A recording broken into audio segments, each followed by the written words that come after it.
Good morning. Athmika healing tarot മലയാളത്തിലേക്ക് സ്വാഗതം. ഇന്ന് നമുക്ക് ഒരു പാസ്റ്റ് ലൈഫ് റീഡിംഗ് എടുത്ത് നോക്കാം. എങ്ങനെയാണ് ഇന്നൊരു തോന്നൽ. അപ്പോൾ നിങ്ങളുടെ പൂർവ്വജന്മത്തിൽ നിങ്ങൾ ആരായിരുന്നു, എങ്ങനെയായിരുന്നു എന്നൊക്കെ ഒന്ന് വെറുതെ നോക്കി നോക്കാം. ഇതൊരു ജനറൽ റീഡിംഗ് ആണ്, ജനറൽലെസ് ആണ്, ടൈംലെസ് ആണ്.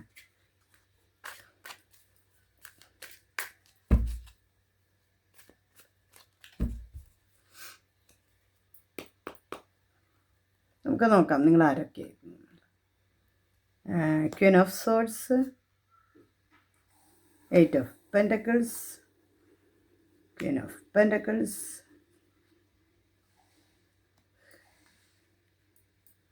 5 ഓഫ് വാൻഡ്സ്,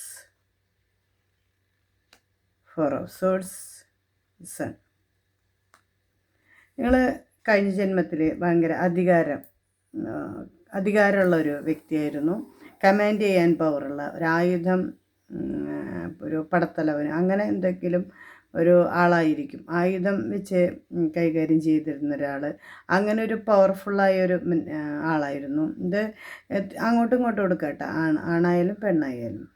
അപ്പം അങ്ങനെ ഒരു പവർഫുൾ പൊസിഷനിൽ ഇരുന്നിരുന്ന ഒരാളായിരുന്നു എന്നാണ് ഈ കാർഡ് കാണിക്കുന്നത്. നിങ്ങൾക്ക് എപ്പോഴും നിങ്ങൾ ജോലിയിൽ വളരെയധികം ശ്രദ്ധിച്ചിരുന്ന ഒരാളാണ്. ഏറ്റവും കൂടുതൽ നിങ്ങൾ മൂല്യം കൊടുത്തിരുന്ന ജോലിക്കാണ്. ജോലിയിൽ മാത്രമേ ശ്രദ്ധ ഉണ്ടായിരുന്നുള്ളൂ, മറ്റുള്ള കാര്യങ്ങളിലൊന്നും നിങ്ങൾക്കൊരു ശ്രദ്ധയില്ലാതെ അങ്ങനെ ഉള്ള ഒരു എനർജി ആയിരുന്നു നിങ്ങൾക്ക്. നിങ്ങളുടെ അത്രയും വളരെയധികം ആത്മാർത്ഥതയോടെ വേറെ ഒരു ചിന്താഗതികളും ഇല്ലാതെ അങ്ങനെ ഉള്ള ഒരാളായിരുന്നു. നിങ്ങളുടെ കുടുംബമാണെങ്കിൽ നല്ല ഒരുപാട് സമൃദ്ധിയുള്ള ഒരു കുടുംബമായിരുന്നു. അബണ്ടൻസ്. നിങ്ങൾ ഇത്രയും അധ്വാനിക്കുന്ന ഒരാളായതുകൊണ്ടായിരിക്കാം നിങ്ങളുടെ കുടുംബം നല്ല നിലയിൽ, നല്ല സമ്പൽ സമൃദ്ധിയിൽ ജീവിച്ചിരുന്ന ഒരു കുടുംബമായിരുന്നു. അങ്ങനെ ഒരു ഇതാണ് കാണിക്കുന്നത്. പക്ഷേ നിങ്ങൾ ഒരുപാട് പേര് നിങ്ങൾക്കെതിരെ ശണ്ടകൾ ഉണ്ടാക്കാനും വഴക്കുണ്ടാക്കാനും പ്രശ്നങ്ങളുണ്ടാക്കാനും അധികാരം തട്ടിയെടുക്കാനും അങ്ങനെയുള്ള ഒരു എനർജി, അങ്ങനെ നിങ്ങൾ മരണപ്പെട്ടിരിക്കാനാണ് സാധ്യത. ആ ഒരു ഇതിലും വഴക്കിലും പ്രശ്നങ്ങളിലും ബുദ്ധിമുട്ടുകളിലും അങ്ങനെ ഒരു ഇതാണ് ഈ കാർഡ് കാണിക്കുന്നത്. പക്ഷേ നിങ്ങൾ ആ ഒരു ഇതിൽ നിങ്ങളുടെ ഒരു ലൈഫിൽ നിങ്ങൾ എല്ലാവരിനും ഇങ്ങനെ ഒരുപാട് നിങ്ങൾ ആത്മാർത്ഥത കാണിക്കേണ്ട, ഒരുപാട് നിങ്ങൾ ഏത് നേരം ജോലി ചെയ്യേണ്ട കാര്യമില്ല, ഒന്നും നമുക്ക് ശാശ്വതമായി കിട്ടില്ല എന്നൊരു ഇതാണ് നിങ്ങളുടെ ലൈഫ് കൊണ്ട് നിങ്ങൾ കഴിഞ്ഞ ജന്മത്തിൽ നിങ്ങൾ പഠിച്ചിരിക്കുന്നൊരു പാഠം. നിങ്ങൾക്ക് റെസ്റ്റ് എടുക്കേണ്ട സമയത്ത് റെസ്റ്റ് എടുക്കുക, നിങ്ങൾ എപ്പോഴും നിങ്ങൾ അധ്വാനിച്ചിട്ട് ഇരിക്കേണ്ട എന്നുള്ള ഒരു എനർജിയാണ്. ഇടയ്ക്കൊക്കെ ഒന്ന് റെസ്റ്റ് എടുക്കണം. നിങ്ങളെ കുറിച്ച് ചിന്തിക്കണം, നിങ്ങളെക്കുറിച്ചും നിങ്ങളുടെ മറ്റുള്ള കാര്യങ്ങളെക്കുറിച്ച് ഇടയ്ക്ക് ചിന്തിക്കാനും ആലോചിക്കാനും സമയമെടുക്കണം എന്നുള്ള ഒരു പാഠമാണ് നിങ്ങൾ കഴിഞ്ഞ ജന്മത്തിൽ നിങ്ങൾ പഠിച്ചിരിക്കുന്നത്. പക്ഷേ നിങ്ങൾക്ക് ഈ ജന്മത്തിൽ എന്താണുള്ളതെന്ന് പറഞ്ഞാൽ നിങ്ങളുടെ ലൈഫിൽ നിങ്ങൾ പുതിയ ഒരു ശിശുവിനെ പോലെ ആദ്യം തൊട്ട് നിങ്ങൾ അങ്ങനെ തുടക്കം തൊട്ട് നിങ്ങളെല്ലാ കാര്യത്തിലും നിങ്ങൾ സൂര്യപ്രഭയോടെ തിളങ്ങുന്നൊരു ലൈഫായി മാറും എന്നുള്ള ഒരു ഇതാണ് ഈ ജന്മത്തിൽ നിങ്ങൾക്കുള്ളത്. ഒരുപാട് പ്രതീക്ഷകളും സ്വപ്നങ്ങളും ഇതൊക്കെയായിട്ട് എൻ്റെ കഴിഞ്ഞത്തെ എല്ലാം മറന്ന് നിങ്ങൾ പുതിയൊരു ആളായിട്ട് നിങ്ങൾക്ക്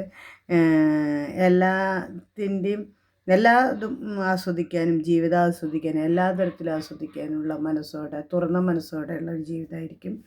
നിങ്ങൾക്ക് ഒരുപാട് അങ്ങനത്തെ ഒരു പ്രകൃതമുള്ള ഒരാളാണ്. എന്തിലും പോസിറ്റീവ് കണ്ടെത്തുക, എന്തിലും സന്തോഷം കണ്ടെത്തുക, ചുറ്റുമുള്ളതിനെ ആസ്വദിക്കുക, എല്ലാവരിലും നല്ലത് മാത്രം കാണുക, ഒരുപാട് എൻജോയ് ചെയ്യുന്ന, ഓരോ നിമിഷവും എൻജോയ് ചെയ്യുന്ന ഒരു വ്യക്തിയാണ് നിങ്ങൾ എന്നാണ് ഈ കാർഡ് കാണിക്കുന്നത്. ഒരുപാട് സന്തോഷം തോന്നുന്നു ഈ ഒരു എനർജീനെ കുറിച്ച് പറയുമ്പോൾ. എപ്പോഴും ഇത്തരം ആളുകൾ വളരെ കുറവായിരിക്കും. നമ്മളെന്തിലും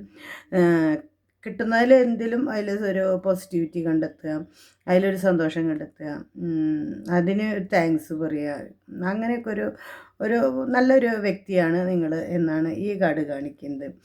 ഇനി നിങ്ങളുടെ കുറച്ചും കൂടി ഡീറ്റെയിൽസ് ആയിട്ട് ഒരു കാർഡ് കൂടി എടുത്ത് നോക്കാം, എന്താണ് കിട്ടുന്നത് നോക്കാം.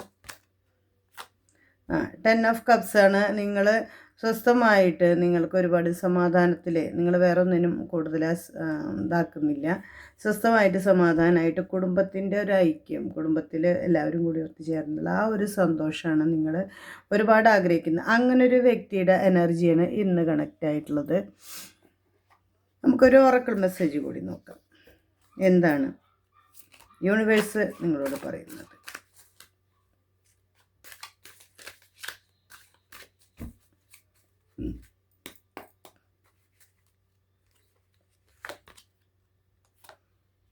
Communicate, compromise, forgive, work it out. നിങ്ങൾ നന്നായി സംസാരിക്കുക. നിങ്ങൾക്ക് വിഷമമുള്ള ആളുകളോടായാലും എന്ത് കാര്യമായാലും തുറന്ന് സംസാരിക്കുക. പുറത്തു കൊടുക്കാനുള്ളത് പുറത്തു കൊടുക്കുക. അങ്ങനെ ഒരു എനർജീനെ ഇത് മെസ്സേജാണ് നമുക്ക് യൂണിവേഴ്സിൽ നിന്ന് കിട്ടിയിരിക്കുന്നത്. എന്ത് കാര്യങ്ങളാണെങ്കിലും നമ്മുടെ പറഞ്ഞു തീർക്കാനുള്ള കാര്യങ്ങളാണെങ്കിൽ പറഞ്ഞു തീർക്കുക. അത് മുന്നോട്ട് കൊണ്ടുപോകരുത്. വിഷമങ്ങൾ എപ്പോഴും അങ്ങനെ ഒരു ഇതാണ്. ഇന്നൊരു നല്ലൊരു പോസിറ്റീവായ റീഡിങ്ങാണ് കിട്ടിയിരിക്കുന്നത്. എൻ്റെ ഈ ചാനൽ ഇഷ്ടമാവുകയാണെങ്കിൽ ആദ്യമായിട്ട് കാണുന്നവർ സബ്സ്ക്രൈബ് ചെയ്ത് സപ്പോർട്ട് ചെയ്യുക. റെസനേറ്റ് ആയവർ കമൻറ്റ് ചെയ്യുക, ലൈക്ക് ചെയ്യുക, ഷെയർ ചെയ്യുക. എല്ലാവർക്കും നല്ലൊരു ദിവസമാവട്ടെ. Thank you universe.